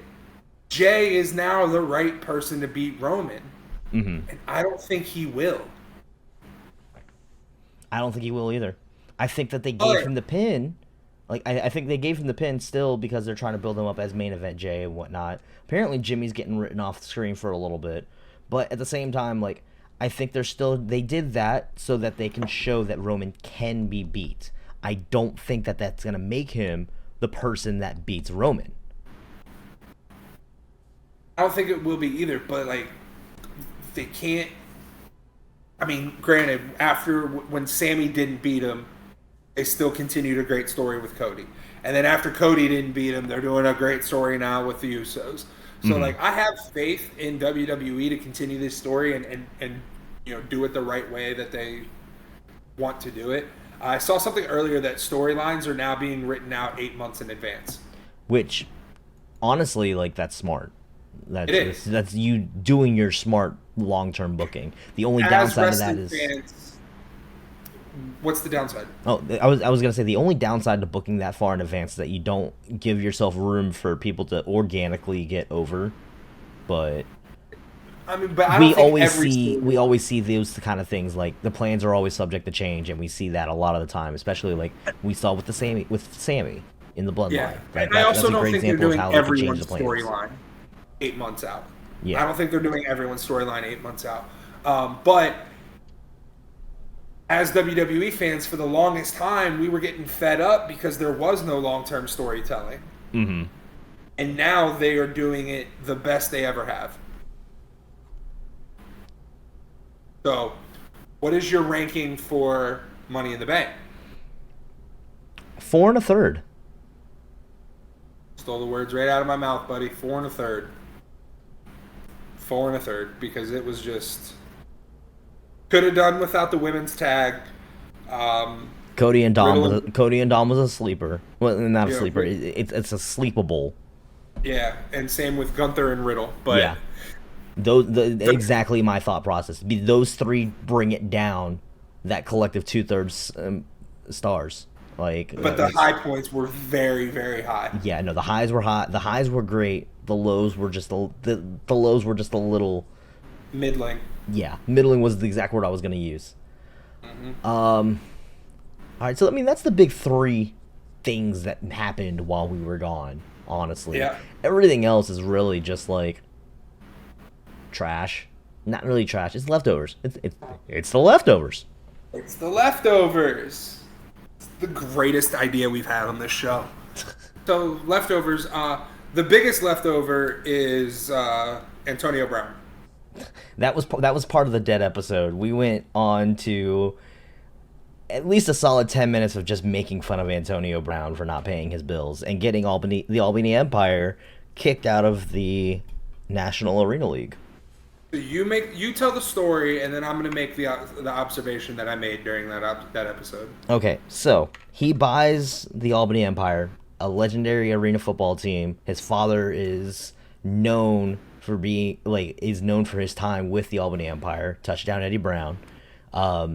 He buys the team, makes a whole big deal about how he's gonna bring so many changes, and then basically decides he wants to go off and do his own thing. Doesn't pay league fees, doesn't pay fines, has multiple staffing changes, fires the two-time national winning coach 8 days before the season. Just all sorts of bad business decisions in general. In May, they basically tell him, hey, you have 30 days. You either pay your league fees or you're out. 30 days pass. He's like, I'm not paying them. Bye. So they're no longer in the league.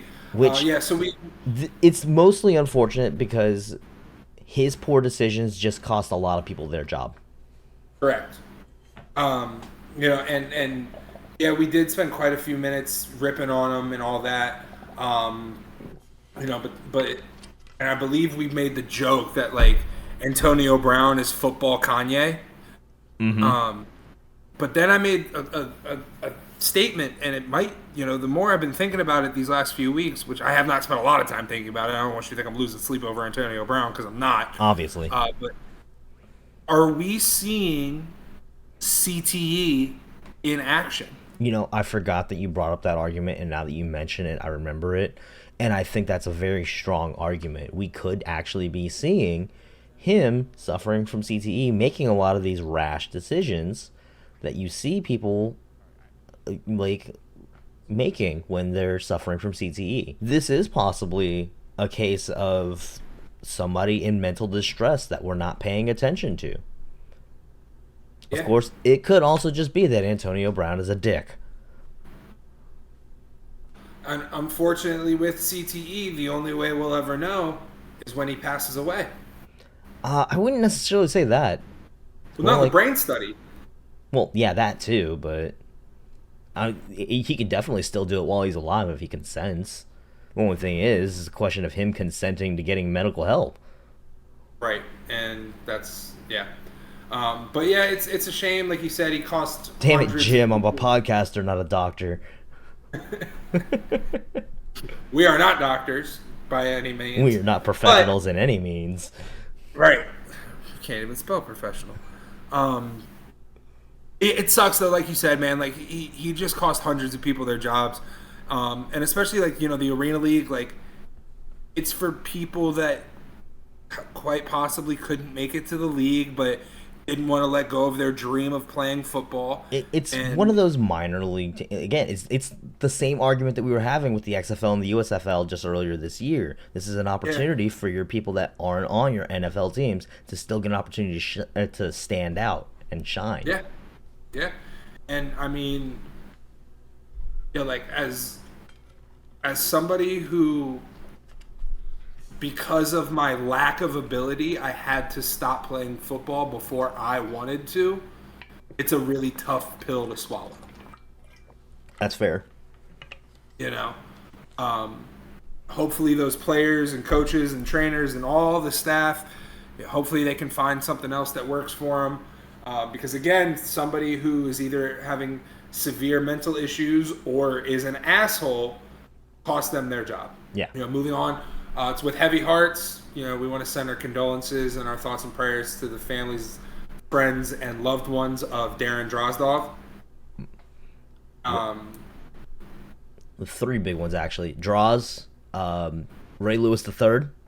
Ray Lewis's son, yeah, very young. And then the other big one that rocked us last week, Ryan Mallett. Yeah. Drowning off the coast of Florida. Mm-hmm. So, it sucks. Ryan Mallett and Ray Lewis III were all very young. By, traditional standpoints, I guess. And Drozdov was also Droz wasn't old. He was in his 50s, but of course, famously, Droz's career was ended prematurely due to a botched pile driver. Powerbomb. A powerbomb, excuse me. Yeah, it was a powerbomb. You're right. But it was always mentioned how like everyone backstage, every time they would see him, he would consistently be like have a positive outlook. Like, granted, that move ended not just his career, but like the way he lived. He was he was paralyzed for the rest of his life. He was living in a wheelchair. But I mean, it was always there were reports that he was able to like move fingers and toes. Mm-hmm. And he had always said like he wasn't going to give up on trying to relearn that ability. And the thing that speaks the most volumes about all of that is the man who executed the powerbomb on him was D'Lo Brown. Mm-hmm. And Droz forgave D'Lo Brown. He didn't hold it against him. He never blamed D'Lo. And another thing about D'Lo was he stayed in contact with Droz.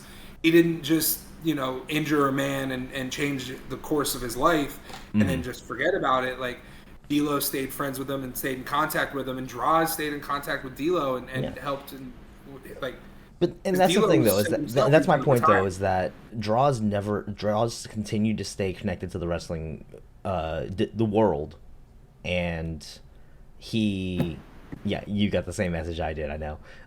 He was still like revered for his positive outlook on everything. Like, he never let any of his disabilities get him down. He was just consistently just a good dude about everything. It was a big loss. I used to hear the same things about Ryan Mallett. Like, he was like just a good person behind the scenes. Like, he was he played number 2 to Brady for as long as he did, but right. I mean, it's unfortunate that your career goes that way. You get stuck behind Brady, but I mean, he was somebody that made like a lot of good decisions. He was still a great player. I still remember seeing him play in college. He was a great. I believe it was Arkansas. Yeah, he had a great career there. So I mean, it's rocket arm. Hell of a rocket.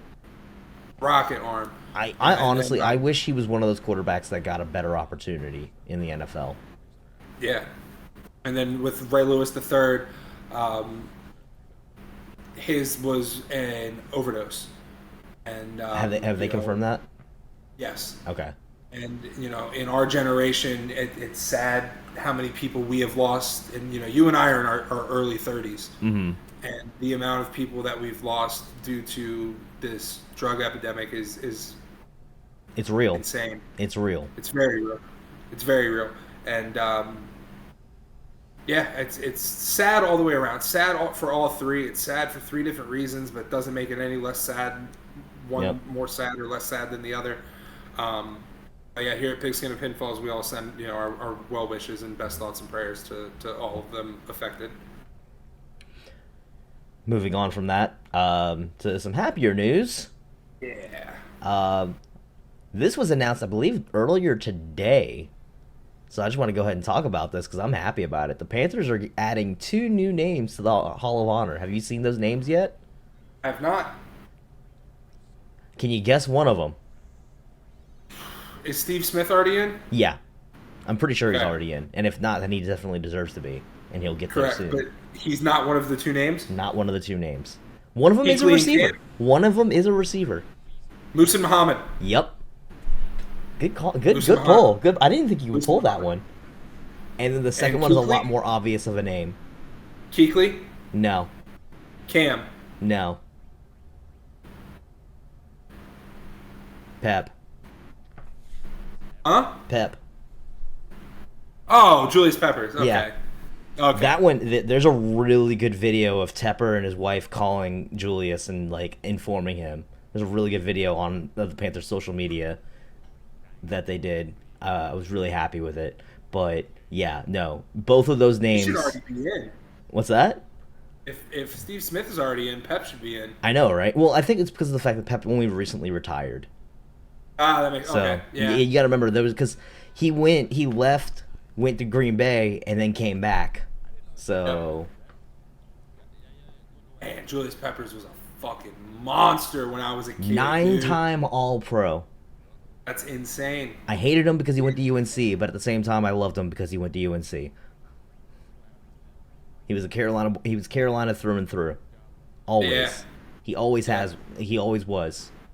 I'm pretty sure he grew Speaking up. of Panthers, Go ahead. who was the first player cut in Panthers franchise history? Oh shit.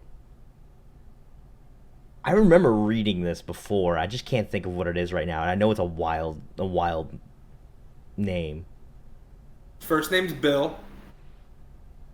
Bill Goldberg. Bill Goldberg. I remember seeing that now, and I'm just like, oh yeah, that was a thing. Yep. Bill Goldberg was the first person ever cut by the Carolina Panthers. And then he turned around and went to the rival Falcons. Yeah. So a couple more players got suspended for gambling. We've watched previous episodes if you want to get our thoughts on it. So I think during the last episode, I actually, because I found it in my phone earlier today, I have the official like rules that they made about gambling that the NFL released. I know one of them is you can't even bet in the facility. No, like, and that's the biggest one apparently that everyone keeps breaking is betting inside of the facility. And that's the stupidest one. It's just like, are you that stupid? You can't just wait until you get home? Yeah. Here it also is. At the same time. All right, so here are the 6 key rules the NFL has emphasized about its gambling policy. Don't bet on the NFL. Obvious. Don't Makes sense. gamble at your team facility while traveling for a road game or staying at a team hotel. You're making enough money, you don't need to. I get it. Don't have someone bet for you. That's just a bad idea in general. Yeah. Don't share team inside information.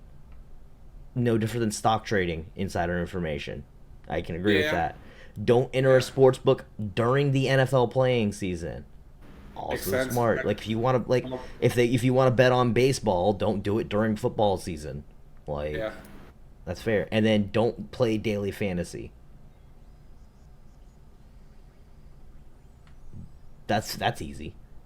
Yeah, I mean, yeah, but dude, so like, where's the line? Because there are active people in the NFL who are part of fantasy football leagues.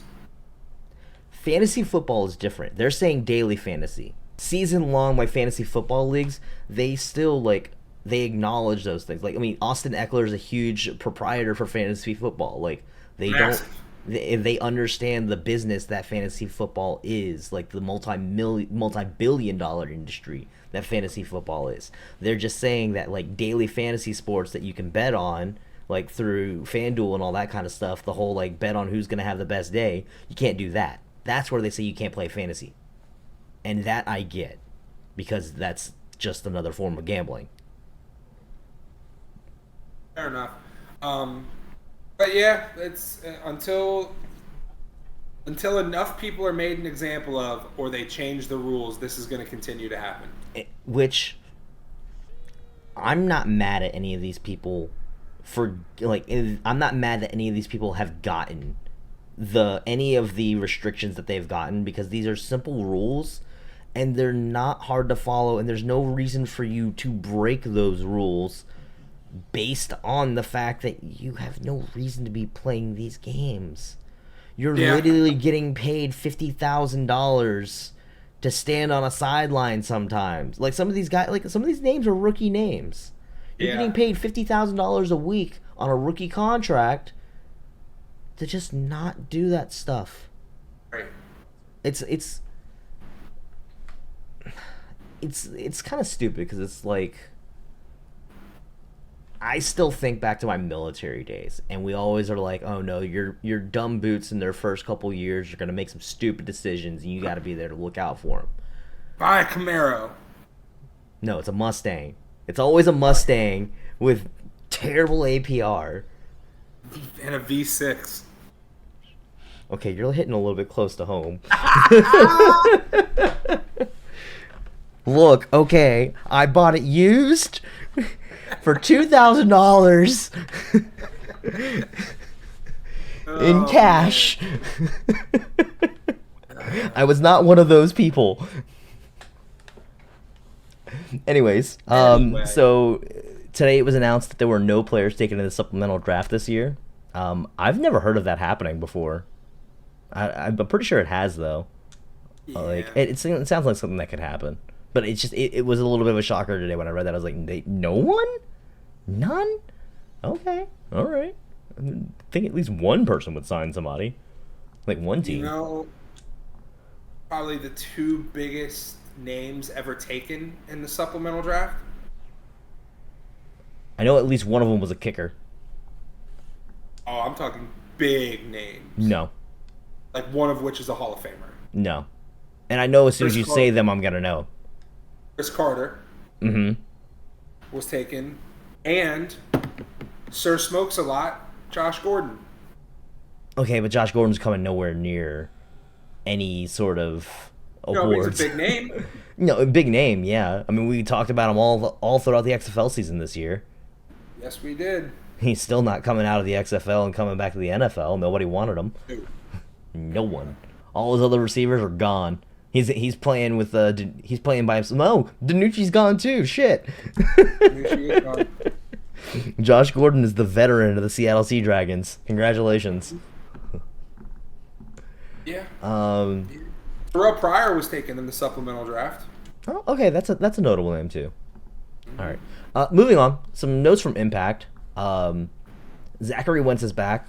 Honestly, I'm happy for him. Like, I mean, yeah, that picture should have never been shared. We're not going to discuss it any further.